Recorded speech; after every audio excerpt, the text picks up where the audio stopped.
말씀에는 예수님께서 세례 요한에게 세례받으시러 나오시는 그런 장면입니다. 이 내용을 보면 예수님께서 요한에게 오셔서 세례를 받아야 되겠다 아시는 대로 요한은 요단강에서 이스라엘 백성들에게 하나님의 나라가 가까웠으니 회개하라 그러면서 죄사함을 받는 회개를 전하고 있었습니다.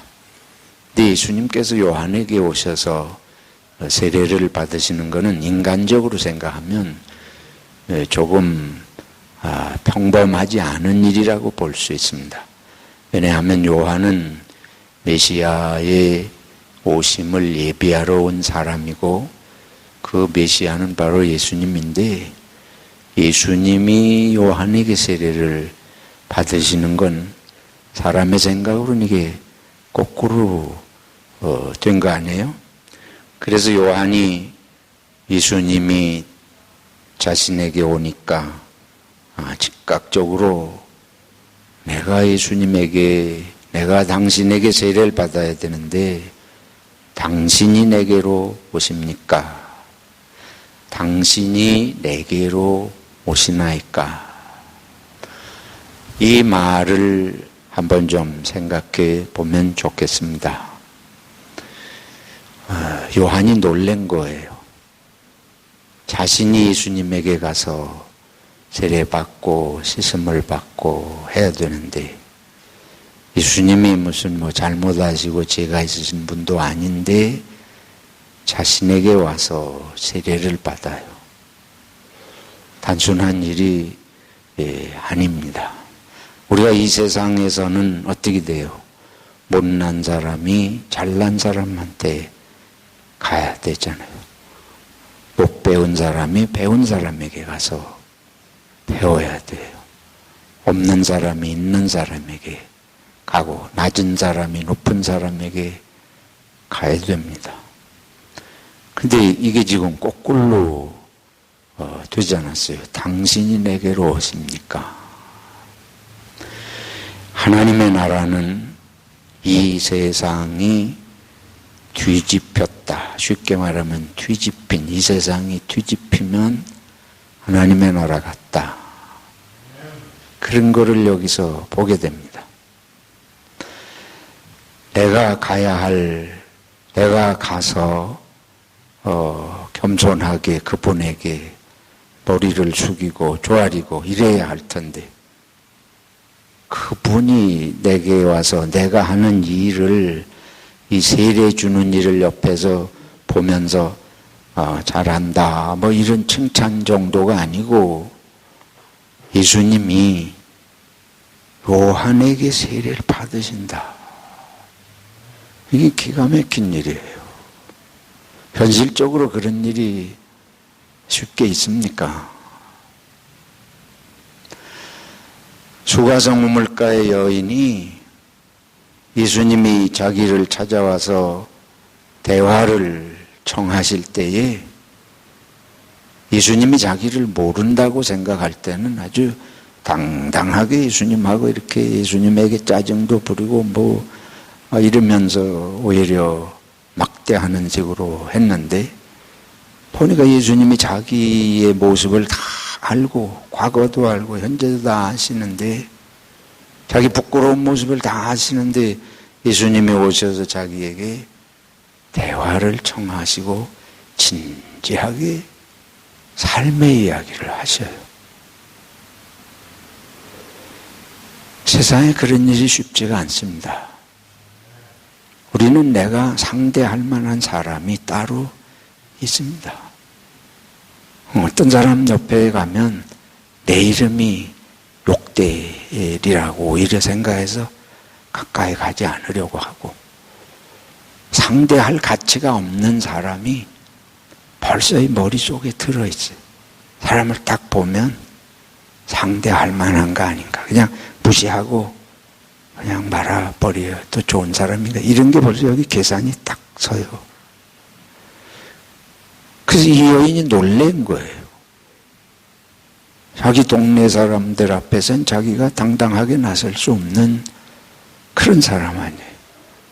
그래서 동네 밖으로 나와서 피해 다니면서, 그런데 예수님께서 그걸 다 아시면서 오셔서 진지하게 얘기를 하시니까 이게 똑같습니다.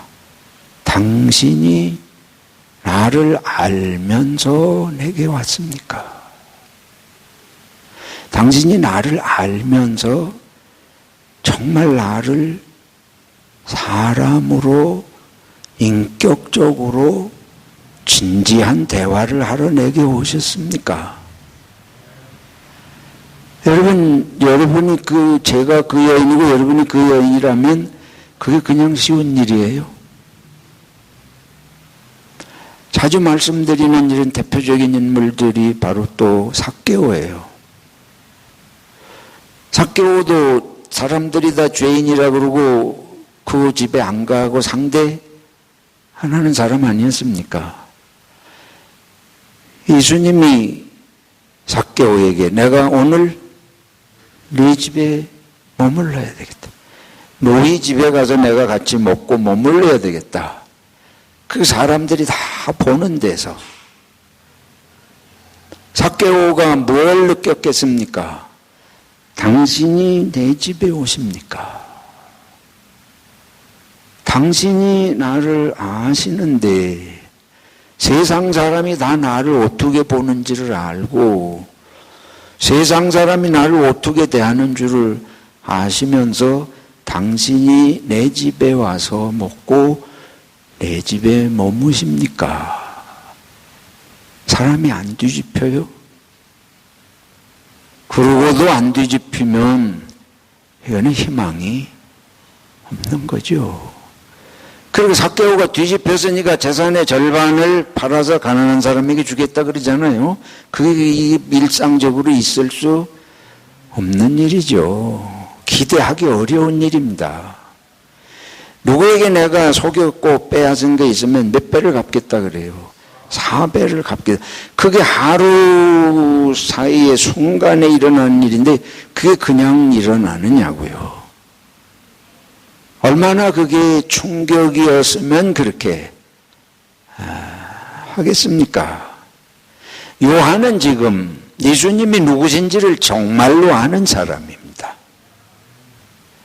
그가 하나님의 나라를 위해서 모든 삶의 부귀영화를 다 그런 것에 대해서 다 무관심하고 다 버리고 요단강에 가서 회개를 외치면서 자기 목숨이 위태위태하게, 그런데도 헤로드 왕을 비판을 하면서 그러면서 이 하나님의 나라에 자기를 완전히 맡긴 그 일을 하는데 예수님이 바로 그 예수님이 당신에게 올 때에 당신이 내게로 오십니까? 여러분, 예수님이 여러분에게 오시는 게 그런 충격이 되십니까? 신앙이 하나님이 사람으로 오시고 그분이 나를 불러서 내 인생에 그분이 들어오시는 것이 충격 아닙니까? 이것이 감격이 아닙니까? 당신이 내게로 오십니까? 내가 당신에게 가야 할 텐데 당신이 내게로 오십니까? 그래서 이 요한의 이 말은 단순한 말이 아니에요. 자기 속이 정말 감당할 수 없는, 요한이 그런 고백을 하잖아요. 요한복음에서 나는 그분의 내 뒤에 오시는 그분은 불과 성령으로 세례를 주실 것인데 나는 그분의 신발끈 풀어얹는 일도 감당할 수 없는 그런 존재다. 그런 마음인데 그 예수님이 요한에게 세례를 받으러 오시니까 우리가 목사들이 제 경험으로 보면 목사님들이 성부, 성자, 성령의 이름으로 세례를 주노라 뭐 이래가면서 아주 이렇게 그러잖아요. 또 축도할 때에 축도할 때 할지어다 이러면서 무슨 하늘에서 무슨 복이 쏟아지는 것처럼 그런 기분으로 사람은 내가 조금 좀 시니컬하게 말하는 거예요. 사람이 자기에게 자기가 뭐 할 수 있는 요거만한 거라도 뭐 있는 것 같으면 우쭐한 생각이 들고 뭐가 된 것 같고, 안 그런 사람 있어요? 그 우리들 모습이에요.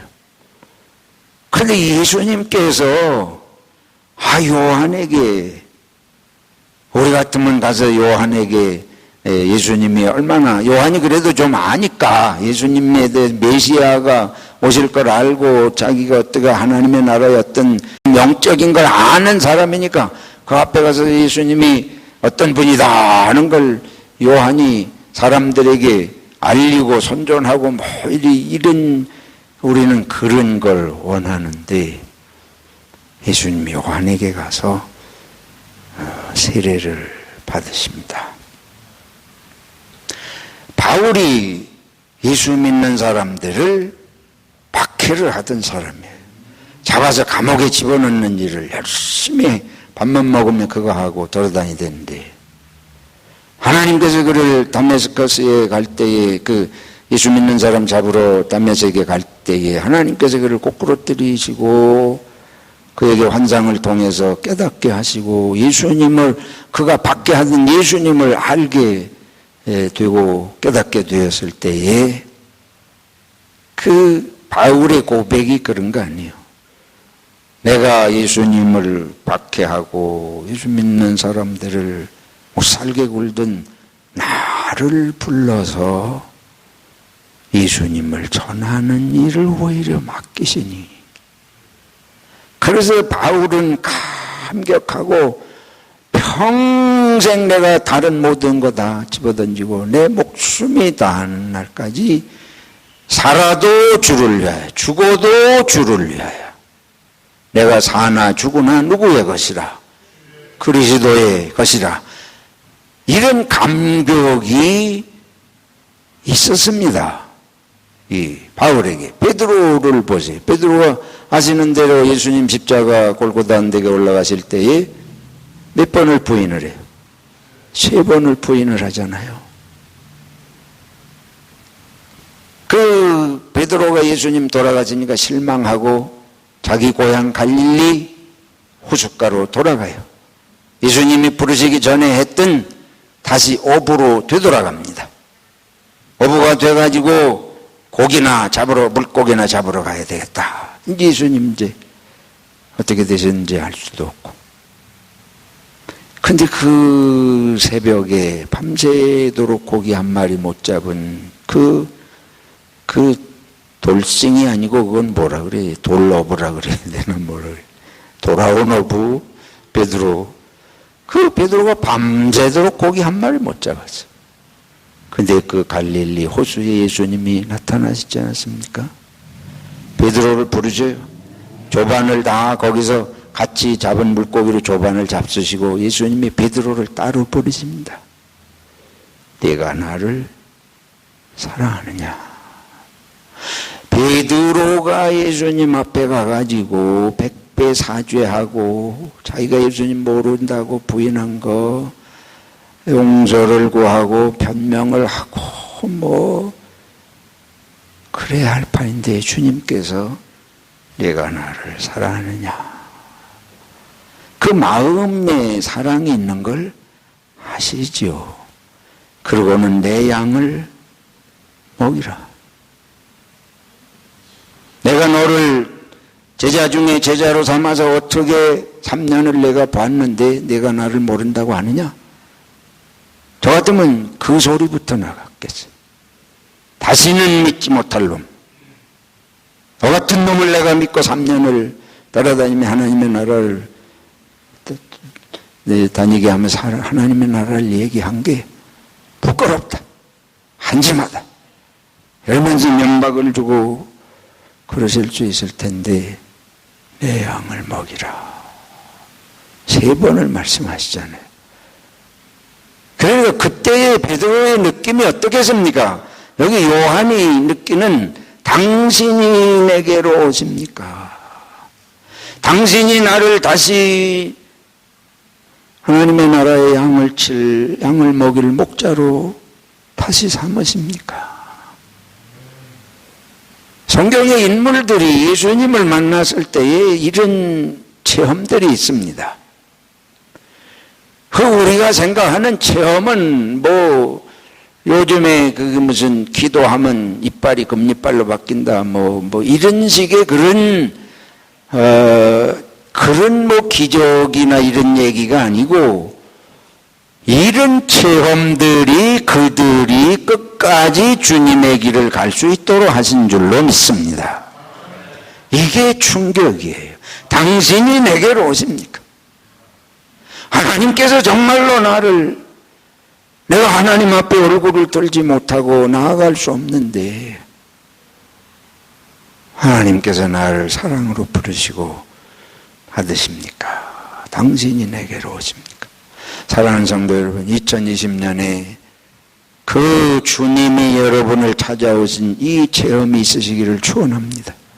그 감격이 우리 속에 새로워지기를 축원합니다. 그게 베드로가 간 길이고, 그게 요한이 간 길이고, 그게 바울이 간 길이고, 그게 물동이를 내던진 그 수가성 우물가의 여인이 간 길이고, 재산을 다 팔아 던지면서 주님 앞에 감격한 삭개오가, 성경에 그래서 그들의 이름이 기록이 되어 있는데 이게 바로 하나님의 나라인 줄로 믿습니다. 주님은 버려진 것 같은 우리들에게, 죄악으로 고통하고 신음한 우리들에게, 삶에 지치고 피곤하고 소외감 속에서 심령이 괴로운 우리들에게 주님은 오시는 분이에요. 내가 무엇이 있어서가 아닙니다. 내가 잘나가지고 그럴듯한 인생이 있어서가 아니고, 오히려 우리들 가까이 이렇게 오셔서 한 말씀 여기서 더 생각을 해보자면, 요한이 하는 일, 세례를 요한에게 받으셨어요. 여러분과 제가 하는 일은 무엇입니까? 여러분이 가정주부로서 식사를 만들어요. 주님이 오셔가지고 내가 만든 식사를 드시면서 그때에 어떤 느낌이 드시겠어요? 이걸 밥이라고 해오냐? 그럴 주님이 아니시다. 여러분이 주일학교 교사라고 생각을 해보세요. 주일학교에서 내가 가르치는데 주님이 나한테 와서 배우신다. 상상을 할 수 있습니까?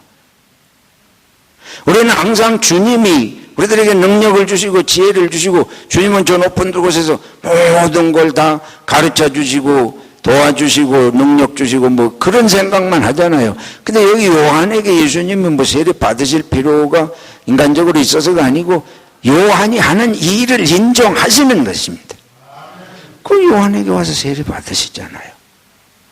여러분이 하는 일을 주님이 거기에 오셔서 핀잔하거나 무슨 평가하시거나 이런 게 아니고, 여러분이 하시는 일이 정당한 일이면 주님이 거기에 함께 하시고, 주님이 거기에 동행하시고 참석하시고 인정하시는 줄로 믿습니다. 그래서 내가 하는 일 속에 주님이 오셔서 함께 하신다. 내가 만드는 음식을 주님이 잡수시고, 내가 가르치는 말씀을 주님이 함께 받으시고, 내가 하는 세상의 무슨 직장의 일이나 무엇이나 그런 것 속에 주님이 항상 함께 하시면서 동행하시고 인정하시는 것을 요한에게 오시는 예수님을 통해서 볼 수 있습니다. 금년 안에 무슨 일을 하시든지 확신을 가지시고, 세상 모든 사람들이 그냥 한마디로 내가 하는 일에 대해서 뭐라 그러더라도 주님은 그렇게 하시지 않으세요. 주님은 거기 오셔서 여러분 앞에 필요하면 아마 주님이 여러분 앞에 무릎까지라도 꿇으실 분이라고 난 생각합니다.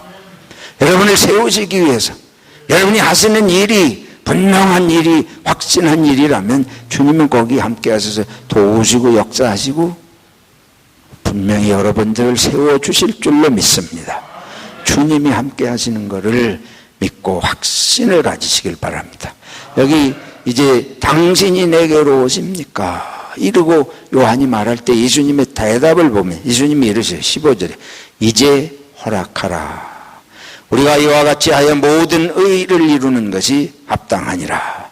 예수님이 이렇게 요한에게 세례를 받으시는 것이 하나님의 의를 이루는 것이다. 아까도 말씀드린 대로 예수님은 하나님의 뜻을 이루시기 위해서 오셨어요. 의를 이루시기 위해서, 정의를, 공의를 이루시기 위해서. 정의나 공의라는 것은 한마디로 말하면 높고 낮은 자가 없는 게 정의고 공의입니다. 그 무엇에 의해서도 높거나 낮은 그런 걸 해서 하면 그건 정의가 설 수 없어요. 있는 자나 없는 자나 다 똑같은 하나님의 자녀로 다 존중받는 인간으로 대우받는 게 정의인 줄로 믿습니다. 배운 사람이나 못 배운 사람이 똑같이 귀한 인생으로 대우받는 게 정의요 공의인 줄로 믿습니다. 그게 하나님의 의를 이루는 거예요. 요한이 하는 일을 예수님이 오셔가지고 나는 그런 거 필요 없다. 그건 딴 사람이나 하는 일이고 예수님은 뭐 하나님의 아들이고 메시아니까 그게 예로의 초월적인 예외적인 존재. 그거 아니고 예수님이 사람으로 오셨어요. 인간의 전형으로 오시고 삶을 어떻게 살아야 할지를 본보이고 오시고 하시는데 그 예수님이 당신이 조금이라도 뭐 우월감을 느끼시고 당신은 예외적인 존재로 취급받으시고 이런 게 아니고 예수님, 우리가 갈 길을 예수님도 가시고 우리와 함께 우리와 모든 것을 함께 하면서 우리를 다 귀히 여기시고 모든 사람을 복되게 사랑하시는 그게 하나님의 의를 이루는 것이니까 예수님도 세례를 그래서 받으신다는 거예요. 하나님의 뜻인 줄 알 때에 거기는 내가 모든 걸 내려놓을 수 있어야 됩니다.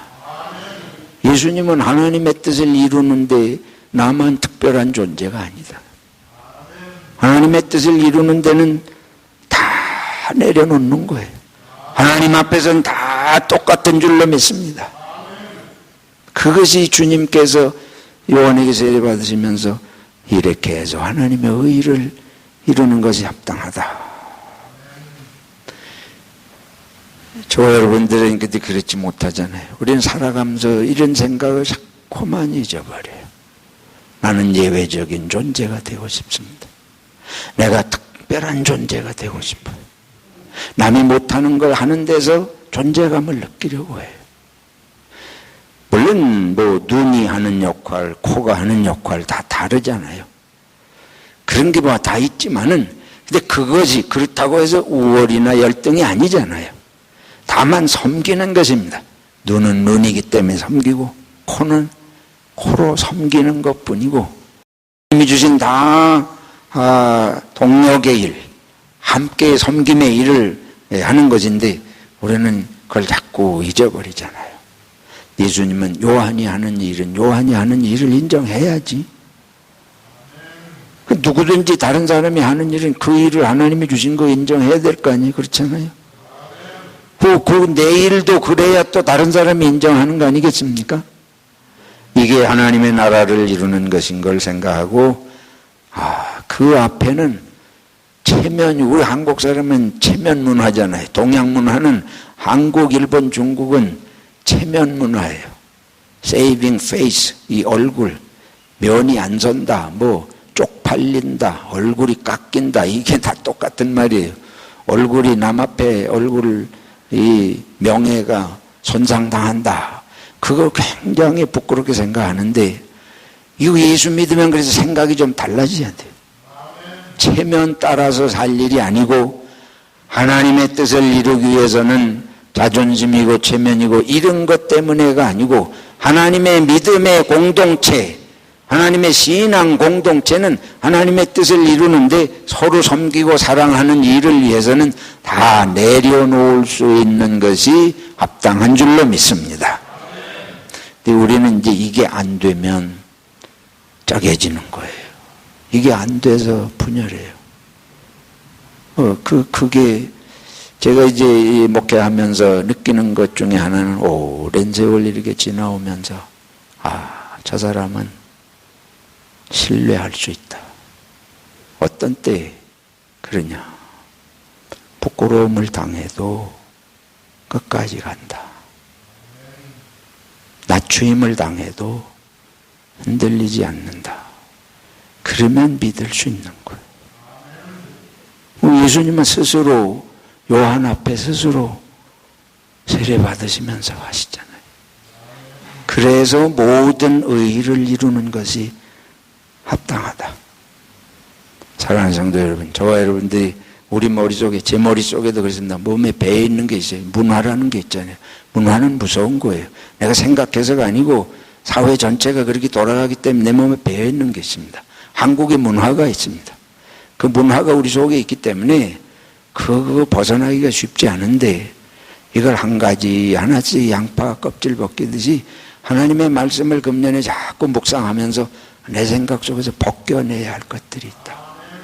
이걸 벗겨내지 못하면 예수 믿는 거하고 이 체면하고 문화하고 충돌이 일어나가지고 내가 예수를 버리고 결국은 체면을 세워. 예수를 버리고 결국은 나를 세워. 그러면 이제 공동체가 깨지는 거예요. 무너지게 되고. 예수님께서 요한하고 함께 하나님의 뜻을 이루는데 다 내려놓으신 너무나 귀한 모습을 오늘 말씀을 통해서 이제 보게 됩니다. 마지막으로 하나님께서 하시는 말씀이 있어요. 오늘 뭐라 그런가 하면 예수님이 이제 요한에게 세례를 받으시고 물속에 그때는 물 이렇게 안 가는 게 요단강에 아주 들어갔다가 나오잖아요. 들어갔다가 이렇게 올라오시는데 하늘이 열리고 얼마나 놀라운 은혜예요. 하늘이 열리고 하늘에서 음성이 들려요. 하나님께서 이는 내 사랑하는 아들이요 내 기뻐하는 자로다. 하나님께서 예수님의 이러한 모습을 인정하시는 말씀을 여기서 보게 됩니다. 우리가 살아가면서 우리들에게 가장 중요한 것은 사람의 인정이 아니고 그것도 물론 필요해. 남에게 욕먹음에 할 일은 아니지만 우리 그리스도인들은 하나님이 인정하시는 삶의 길을 가려고 해야 할 줄로 믿습니다.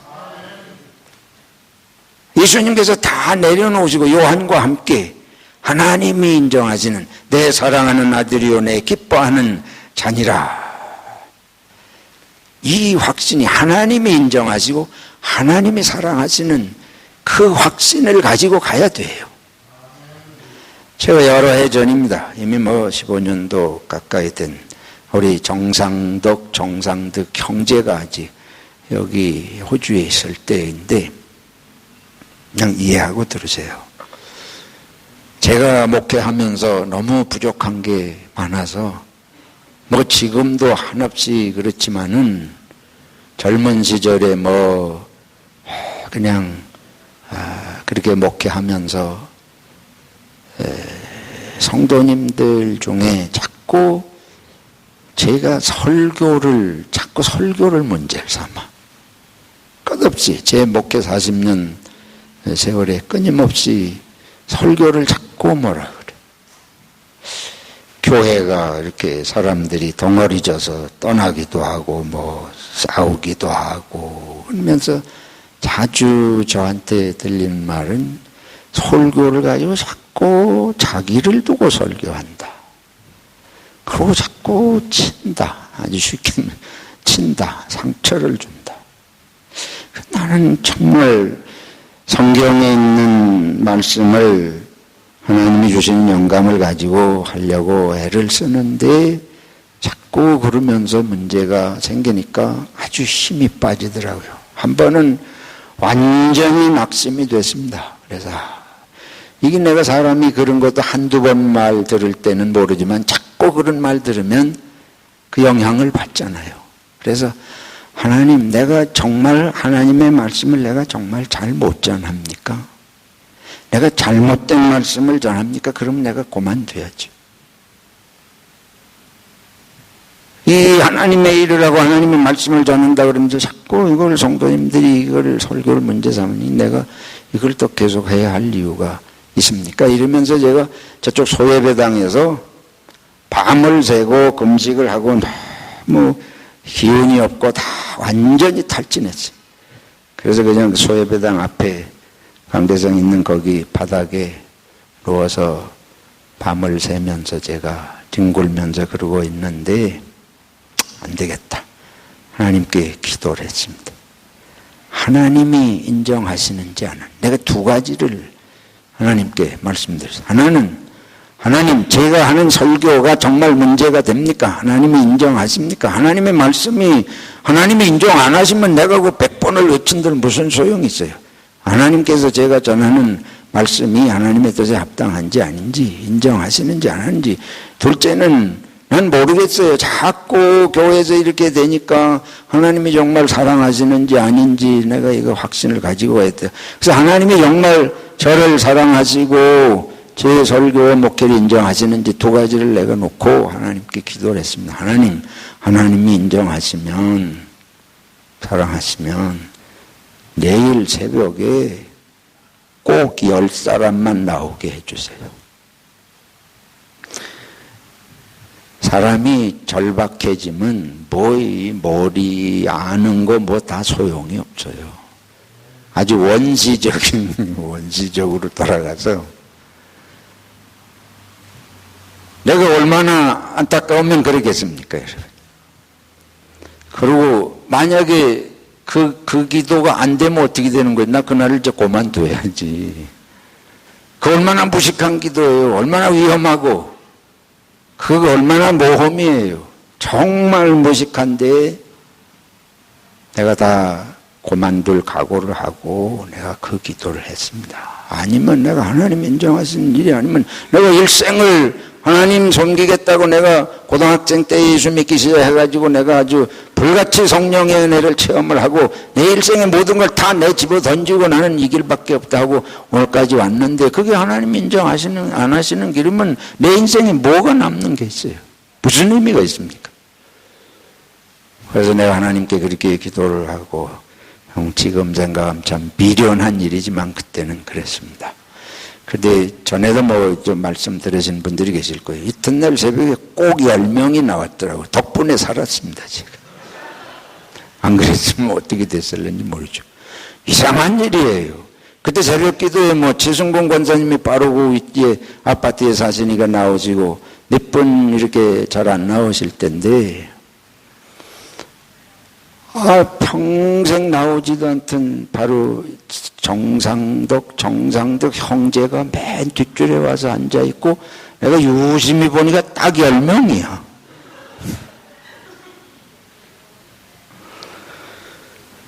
여러분, 제가 이 말씀을 드리는 것은 저와 여러분이 가는 길은 하나님이 아시는 길입니다. 하나님이 아시는 걸 믿고 믿음으로 가야 됩니다.